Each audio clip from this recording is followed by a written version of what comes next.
Hello everyone, एक बार फिर से आपका स्वागत है हमारे इस चैनल पर। आज हम आपके लिए जो लेकर के आए हैं टॉपिक वो है बजट से रिलेटेड आपका इंपॉर्टेंट टॉपिक, जहां पे आज हम डिस्कस करेंगे कैश बजट के बारे में।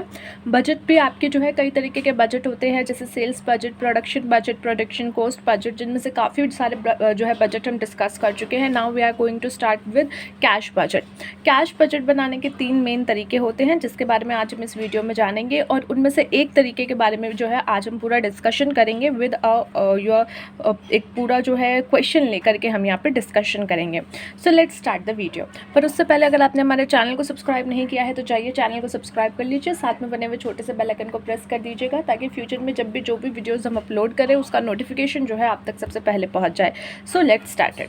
कैश बजट क्या होता है? देखिए, जिस तरीके से आप सेल्स बजट बनाते हो कि इस साल जो है हमें कितनी सेल्स करनी पड़ेगी, या कितना सेल्स का हमें टारगेट रखना है, या कितना एस्टिमेशन जो है हमें लेकर के चलना है, उसी तरीके से फिर उसके बिहाफ पे आप प्रोडक्शन बजट बनाते हो कि अगर मुझे 1 लाख सेल्स करनी है यूनिट्स की, तो एटलीस्ट मेरे हाथ में 1,20,000 यूनिट्स होने चाहिए या 1,10,000 यूनिट्स होने चाहिए।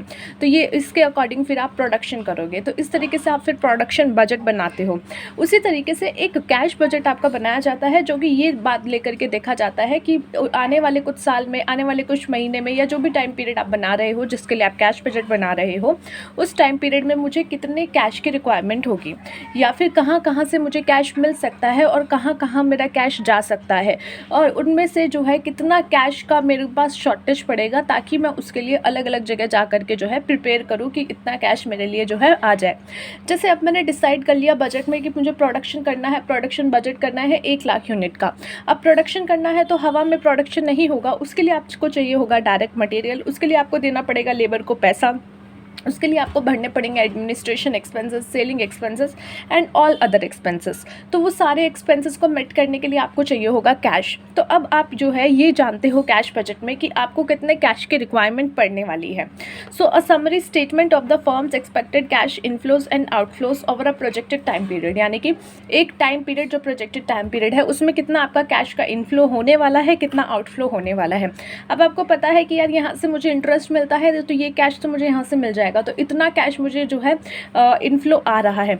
आउटफ्लो आपको पता है, आपको एक्सपेंसेस भरने हैं, रेंट भरना है, आपको जो है इलेक्ट्रिसिटी एक्सपेंसेस भरने हैं, ये सारे आपके आउटफ्लोज होने वाले हैं। In other words, cash budget involves a projection of future cash receipt and cash disbursement over various time interval.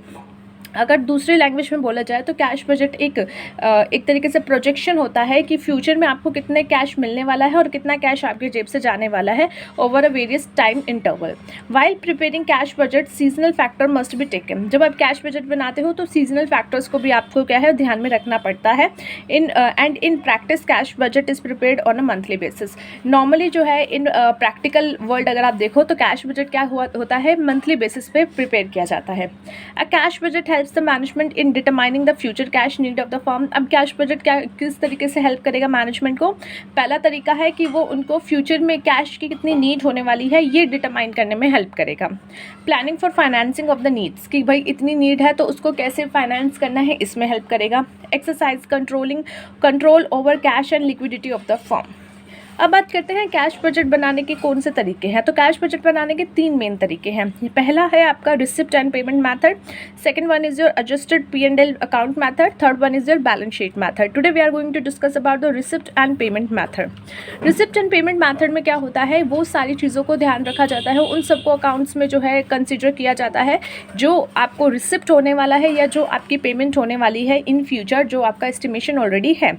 और receipts are added and out of the total the sum of all payments is deducted, यानी कि जितनी receipt आपको मिलने वाली है वो आप ऐड करते हो, उनमें से आपका जो जो पेमेंट आपको करना है वो आप डिडक्ट कर देते हो, एंड फिर उसके बाद एक बैलेंस पे आते हो, वो होता है balance in hand. The closing balance in hand says a particular month is opening balance of the next month. इस महीने का जो आपका क्लोजिंग बैलेंस होने वाला है आपके हाथ में, वो नेक्स्ट मंथ यानी कि अगले मंथ का जो है क्या होने वाला है, ओपनिंग बैलेंस होने वाला है of the next month, and is added to the total of receipt so as to know the total availability of cash during the month। और उसमें जो है आप सारी जो आपकी रिसिप्ट आएंगी, जो आपने जहाँ से पैसा लिया होगा वो ऐड ऑन कर दोगे, और फिर देखोगे कि उस मंथ में आपके पास कितनी कैश की अवेलेबिलिटी होने वाली है या होगी।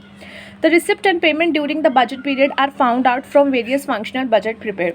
अब आपको पता कैसे चलेगा कि कितनी रिसिप्ट या पेमेंट आपको मिलने वाली है? तो वो आप क्या करोगे, वो आप देखोगे अपने अलग अलग बजट की तरफ। जैसे प्रोडक्शन बजट में आपको कितना खर्चा देना पड़ेगा, कॉस्ट ऑफ प्रोडक्शन बजट आप देखोगे कि कितना कॉस्ट आपको लगेगा। वहीं पे सेल्स बजट आप देखोगे कि कितना सेल्स हो रहा है, उसमें कितना क्रेडिट अलाउड करोगे, कितना आप जो है उसमें कैश आपको मिल जाएगा। तो वो सारे अदर वेरियस बजट्स आपने जो बनाए हैं फंक्शनल बजट्स, उनके थ्रू आपको पता चल जाएगा कि कितना पेमेंट आपको रिसीव होने वाला है एंड कितना आपको पेमेंट होने वाली है। The credit allowed to debtors, अगर आपने डेटर्स को क्रेडिट अलाउड किया है, the credit allowed to us by supplier, और सप्लायर ने हमें कितना क्रेडिट अलाउ किया है। The delay in payment of wages, wages की डिले हुई है पेमेंट में, and other expenses etcetera are the factors which are taken into account to determine the timing of receipt and payment. ये सारी चीज़ें आप ध्यान में रख करके देखोगे कि कब आपको जो है पेमेंट मिलेगी, कब आपकी रिसिप्ट आपको मिलेगी, कब आपको पेमेंट करनी पड़ेगी। Advance payment and receipt are to be included but the payment in abeyance and income occurred on outstanding are excluded from cash budget। अब एक चीज़, कैश बजट में जो एडवांस पेमेंट एंड रिसिप्ट आपने ली है, या तो आपने एडवांस में पेमेंट कर दी है या एडवांस में रिसिप्ट ले रही हो, तो वो तो आप जो है कैश बजट में इंक्लूड करके चलोगे। बट कोई ऐसी पेमेंट है जो कि एबियंस है एंड इनकम जो आपने अकर्ड कर ली है बट अभी आपको मिली नहीं है, तो वो चीज़ आप कैश बजट में नहीं इंक्लूड करोगे, क्योंकि एक्चुअली में कैश का फ्लो यहाँ पे नहीं हो रहा। Revenue as well as capital expenditure and payments are recorded in cash budget. अगर आपका कोई रेवेन्यू हुआ है, कोई कैपिटल रिसिप्ट है, कोई आपने मशीनरी बेची है, तो वो सारी जो आपकी एक तरीके से रिसिप्ट होने वाली है वो आप रिकॉर्ड करके चलोगे in your cash budget. Now let's talk about a question. यहाँ पे हमने एक क्वेश्चन लिया हुआ है, पहले इसको पढ़ते हैं फिर इसको जो है सॉल्व करेंगे। A company newly started manufacturing operation on 1 Jan 2003 has made adequate arrangement for funds required to for fixed asset. एक कंपनी है जिसने अपना काम शुरू किया है 1 जनवरी 2003 को, और उसने एडिक्वेट अरेंजमेंट कर ली है फंड्स के, जिससे वो अपना फिक्स्ड एसेट खरीद सके। It want you prepare an estimate of funds required as working capital. It is to be remember that, अब ये क्या चाहते हैं कि हम इनका एक कैश का कितना रिक्वायरमेंट होने वाला है एज अ वर्किंग कैपिटल, इनको कितना पैसा चाहिए होगा, उसके बारे में एक जो है एस्टिमेशन प्रिपेयर करें। In the first month there will be no sale. इन्होंने कहा कि पहले मंथ में कोई सेल नहीं होने वाली, and in subsequent month sale will be 25% cash and 75% credit. और जो उसके बाद जितने भी महीने में इनकी सेल होने वाली है, उनमें से 25% तो इनको कैश मिल जाएगा, 75% इनका क्रेडिट में जाएगा, यानी कि वो उधार पे सामान जाएगा, कोई कैश नहीं मिलेगा। Customer will be allowed 1 month credit. Customer को 1 महीने का क्रेडिट मिलेगा, यानी कि इस महीने अगर नहीं दिया उसने कैश का पेमेंट, तो नेक्स्ट मंथ उसको देना पड़ेगा कैश का payment. Payments for purchase of raw material will be made on 1 month credit basis. जो आप परचेज कर रहे हो रॉ मटेरियल, वो भी 1 month क्रेडिट बेसिस पे आपको जो है मिलेगा, पेमेंट आपको 1 month क्रेडिट बेसिस मिलेगी। यानी कि आज आप आपने कुछ परचेज किया तो आपको पेमेंट करनी पड़ेगी, बट आपके पास 1 महीना है, इस बार नहीं किया तो नेक्स्ट महीने में आपको देनी पड़ेगी। Wages will be paid fortnightly on the 22nd and 7th of each month. अब जो आपकी वेजेस हैं वो हर 2 हफ्ते में एक बार जा रहे हैं, फोर्टनाइटली यानी कि 14 दिन में एक बार। तो पहला आपका जा रहा है 22nd को और दूसरा जा रहा है 7th को। Other expenses will be paid on month paid 1 month in arrear except that 5% of selling expenses are to be paid immediately on sale being affected। क्या बोला है कि बाकी जो आपके expenses हैं वो तो 1 month के एरियर में आप पे करोगे, will be paid 1 month in arrear except that 5% of selling expenses जो है आपको immediately पे करना पड़ेगा जब आपका सेल हो रहा है। The estimate sale expenses for the first 6 months spread evenly over the period subject to above are as under। ये आपके कुछ सेल्स है और ये आपकी कुछ डिटेल दी गई हैं। The article produced is subject to excise duty equal to 10%। अब जो आप आर्टिकल बना रहे हो, प्रोड्यूस कर रहे हो, प्रोडक्शन कर रहे हो, उस पर 10% का आपका एक्साइज ड्यूटी भी लग रहा है ऑफ द सेलिंग प्राइस के ऊपर 10%। The duty is payable on the March 31, June 30, September 30 and December 31, यानी कि क्वार्टरली आपकी पेमेंट जाती है इस ड्यूटी की। Sale up to Feb 28, Feb 31, August 31 and November 30 respectively. Prepare cash budget for each of the 6 months indicating the required of working capital। अब हमें क्या करना है, हमें इनका जो है वर्किंग कैपिटल रिक्वायरमेंट देखनी है। अब इन्होंने 1 जनवरी को काम शुरू किया है, तो वर्किंग कैपिटल जो है बिल्कुल शुरू से शुरू होगी, तो जनवरी टू जून हम इसको लेकर के चलेंगे। थोड़ा सा इस तरीके से हम यहाँ पे कैश बजट बनाते हैं।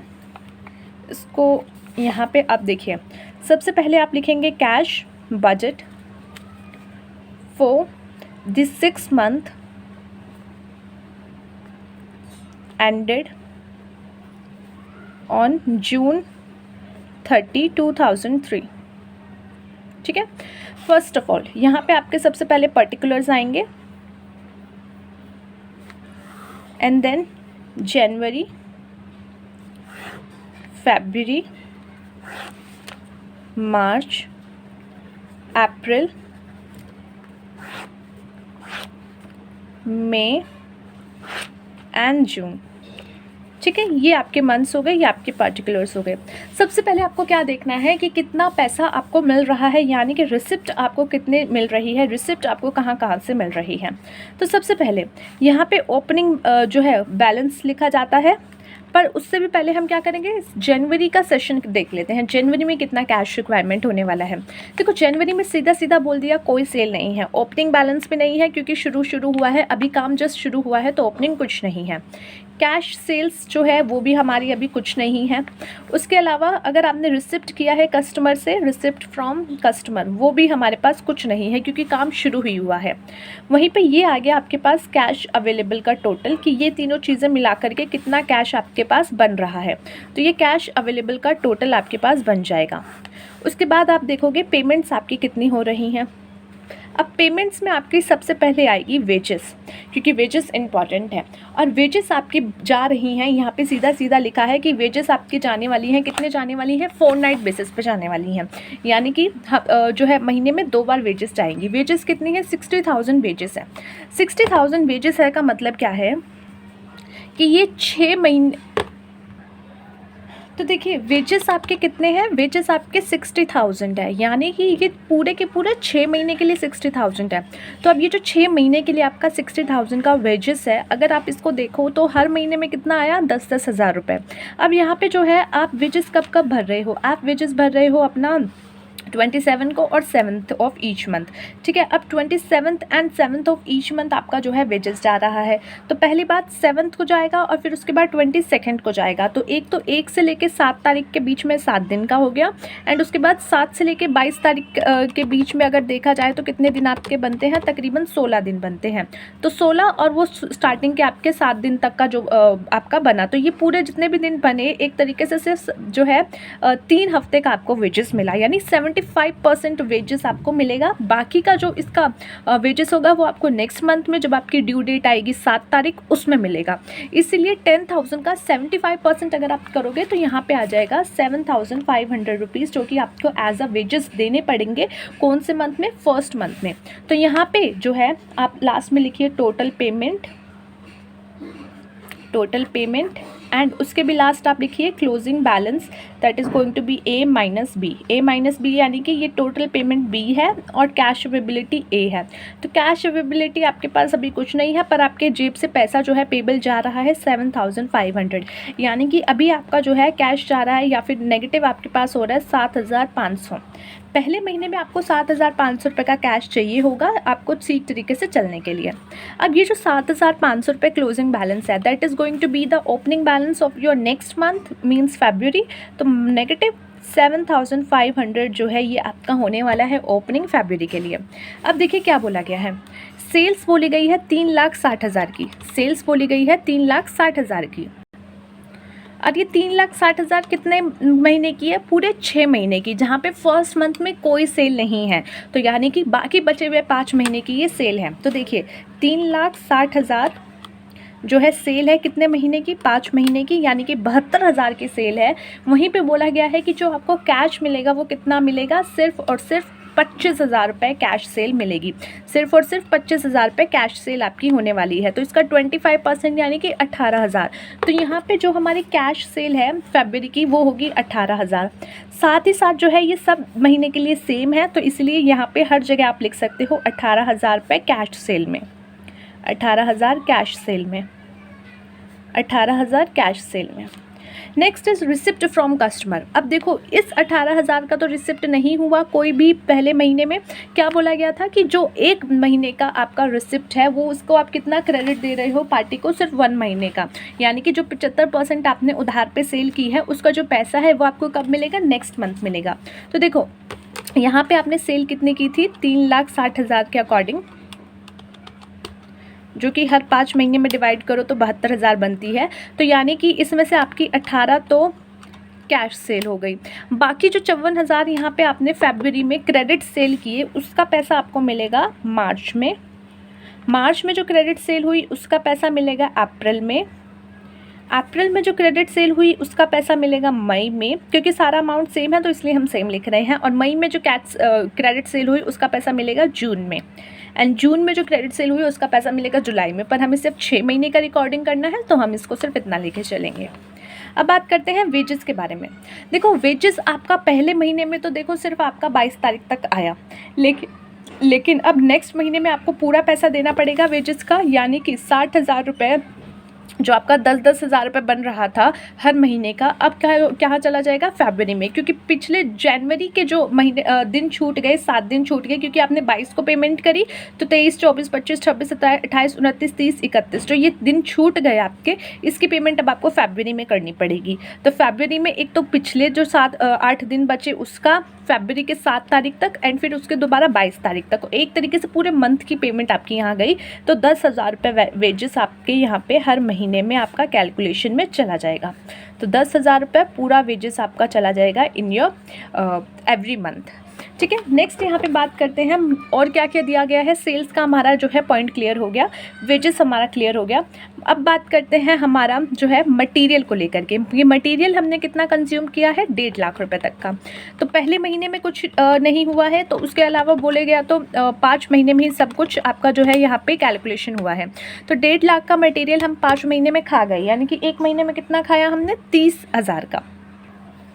ठीक है, माफ़ कीजिएगा, यहाँ पे लिखा हुआ है कि पेमेंट्स जो है रॉ मटेरियल का वो कब कर रहे हैं, 1 मंथ के क्रेडिट पे कर रहे हैं। तो यानी जनवरी में हमने कोई पेमेंट नहीं की, तो मटेरियल हमने कंज्यूम तो किया है, पर 1.5 लाख का मटेरियल हमने 6 महीने में कंज्यूम किया है।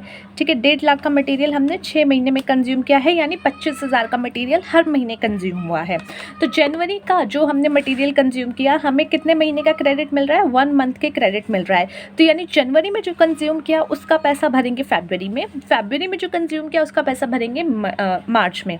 तो इसी तरीके से यहाँ पे मटेरियल के बाद आप जो है वेजेस के बाद आपका आ गया मटेरियल, जिसमें जनवरी में हमने कुछ नहीं दिया, फरवरी में 25,000, मार्च में भी 25, same goes with all months, जो है 25,000 हर मंथ्स में आपका यहाँ पे आ गया। अब उसके बाद आपके पास आता है मटेरियल कंज्यूम के बाद मैन्युफैक्चरिंग एक्सपेंसेस। मैन्युफैक्चरिंग एक्सपेंसेस आप जो है यहाँ पे लिखिए, मैन्युफैक्चरिंग एक्सपेंसेस। अब मैन्युफैक्चरिंग एक्सपेंसेस को लेकर के भी कुछ बोला गया है क्या, पहले वो देख लीजिए। तो देखिए अलग से कुछ नहीं बोला, पर यहाँ पे एक लाइन बोल दी कि अदर एक्सपेंसेस, यानी कि बाकी जो सारे एक्सपेंसेस हैं उनके लिए भी आपको 1 मंथ का एरियर जो है मिल रहा है, यानी 1 महीने आप बाद पेमेंट करोगे। तो मैन्युफैक्चरिंग एक्सपेंसेस है 48,000, जो कि 6 महीने आपने किया है, तो 6 महीने के अकॉर्डिंग देखा जाए 48,000 तो 8,000 रुपये हो गए। जनवरी का सेम गोज विद, जनवरी का हम फरवरी में पे करेंगे, फरवरी का मार्च में पे कर रहे हैं, मार्च का अप्रैल में, तो इसी तरीके से बाकी सारे मंथ्स का आप जो है 8,000 यहाँ पे अमाउंट लिख देंगे। तो एडमिनिस्ट्रेशन एक्सपेंस यहाँ हो गए। अब देखिए बात आती है सेलिंग एक्सपेंस की। तो सेलिंग एक्सपेंस के बारे में क्या बोला गया है, सेलिंग एक्सपेंस में बोला गया है कि देखो पहले महीने तो कोई सेल नहीं थी तो कोई एक्सपेंस बनता ही नहीं था। उसके बाद बोला गया है कि जो सेलिंग एक्सपेंस है ना, वो आप क्या करोगे, वो इमीडिएटली पे करोगे, पर कितना, except that 5% of selling expense are to be paid immediately on sale of being effected. Other expenses will be paid 1 month in arrear except that 5% of selling expenses, यानी कि सेलिंग एक्सपेंसेस का कुछ percentage आप क्या कर रहे हो, यहाँ पे कर रहे हो immediately on cell being affected, जो भी सेल आपकी इफेक्टेड हो रही है उसके अकॉर्डिंग। अब देखिए सेलिंग एक्सपेंस कितना बता रखा है, 42,000 रुपीज़। तो सेलिंग एक्सपेंस जो है पूरे 6 महीने का बता रखा है। पहले महीने में हमारा कोई भी जो है कह लीजिए कि एक्सपेंस नहीं हुआ या कोई भी एक तरीके से सेल नहीं हुआ, पर सेलिंग एक्सपेंस यहाँ 42,000 का है। तो 42,000 का जो है अगर आप 6 महीने के अकॉर्डिंग कैलकुलेट करो तो 7,000 का जो है आपका सेलिंग एक्सपेंस हो गया, जो कि हम यहाँ पे इसको एक बार 50% लेकर के चलते हैं। 50% अगर हम लेकर के चलें तो फरवरी में जो आप इसका जो है सेलिंग एक्सपेंस पे करोगे वो कितना हो जाएगा, 3,500। और नेक्स्ट मंथ जो है मार्च का कितना होगा, सेम 3,500, लेकिन जो इसका बाकी बचा हुआ है 3,500 वो भी प्लस हो जाएगा, यानी 7,000। एंड सब में फिर यही कॉन्सेप्ट चलेगा, 7,000, 7,000 एंड 7,000। उसके बाद देखिए यहाँ पे हमारे पास है डेप्रिसिएशन, और जो इसका मैटर नहीं करता, यहाँ पे आपका डेप्रिसिएशन में कोई भी कैश का इनफ्लो आउटफ्लो नहीं हो रहा तो रिकॉर्ड नहीं किया जाएगा। नेक्स्ट यहाँ पे जो बात हो रही है वो हो रही है 10% एक्साइज ड्यूटी की। The article produced is subject to excise duty equal to 10% of selling price, यानी कि सेलिंग प्राइस के 10% के इक्वल आपका एक्साइज ड्यूटी है, जो कि पेबल कितना है 31 मार्च को और 30 जून को और 30 सितंबर और 31 दिसंबर।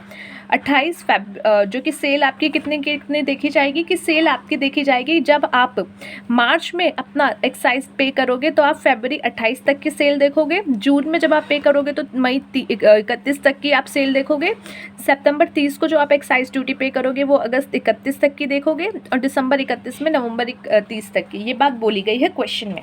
तो अब यहाँ पे एक्साइज ड्यूटी देखो कब कब पे होनी है, यहाँ पे 4 महीने होनी है क्वार्टरली, लेकिन हमारे क्वेश्चन के अकॉर्डिंग हमें जो डाटा दिया गया है उसमें हमें सिर्फ 6 महीने का ही जो है चीज़ें निकालनी है, जिसके अकॉर्डिंग हमारा जनवरी में कोई एक्साइज ड्यूटी नहीं है, फरवरी में नहीं है, पर मार्च में है। क्या बोला गया है 10% of what, selling price, selling price का 10%। तो जनवरी में आपका फरवरी में जो आपका सेल हुआ प्लस मार्च में जो आपका सेल हुआ उसका 10% एक्साइज ड्यूटी के तौर पर जाएगा। तो यहाँ पे क्या बोला गया है कि मार्च में जो आपका जाएगा एक्साइज ड्यूटी वो कब तक का जाएगा, मार्च तक का? तो नहीं, बिल्कुल नहीं, अभी मैंने शायद मार्च बोला था, तो फरवरी तक का जाएगा, क्योंकि क्वेश्चन में ये बात बोली गई है कि जब आप मार्च में पे करोगे तो आप फरवरी तक की सेल देखोगे।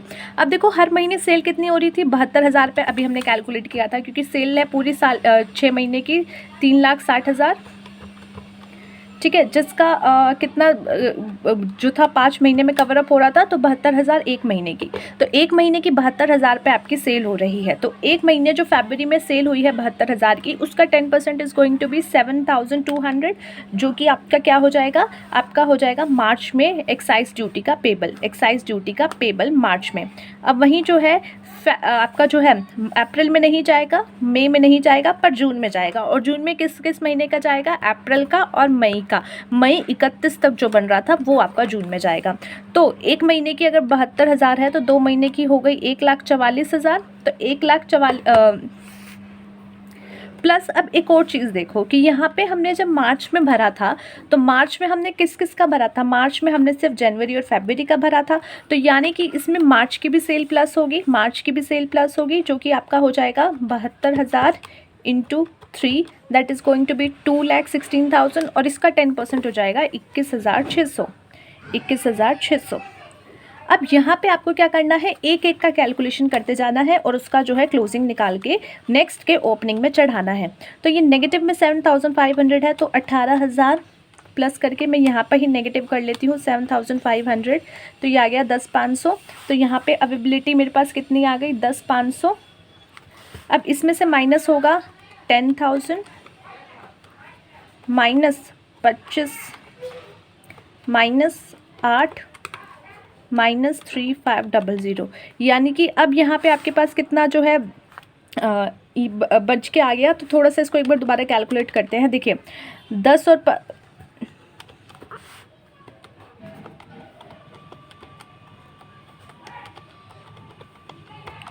तो ये कैलकुलेशन करके आपके पास आया 46,500, 46,500, ठीक है। अब ये 46,500 की आपको आवश्यकता है, पर है कितने, 10,500, तो यहाँ पे अब ये नेगेटिव में आ जाएगा 10,500 माइनस 46,500, देन यहाँ पे आ जाएगा 36,000 नेगेटिव। अब ये 36,000 नेगेटिव जो है मार्च का ओपनिंग हो जाएगा 36,000। इसी तरीके से सारा आपको जो है क्लोजिंग और ओपनिंग निकाल करके रखना है।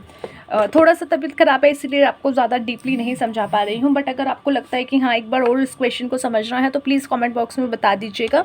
एग्ज़ाम की वजह से मैंने थोड़ा सा इसको जल्दी कवर अप करने की कोशिश की है। अगर आपको लगता है कि हाँ दोबारा समझना है तो मैं दोबारा इसके ऊपर एक और वीडियो बना दूँगी, तो आप इसको जो है कवर अप कर लीजिएगा। थैंक्स फॉर वॉचिंग, मिलते हैं नेक्स्ट वीडियो में अगले टॉपिक के साथ।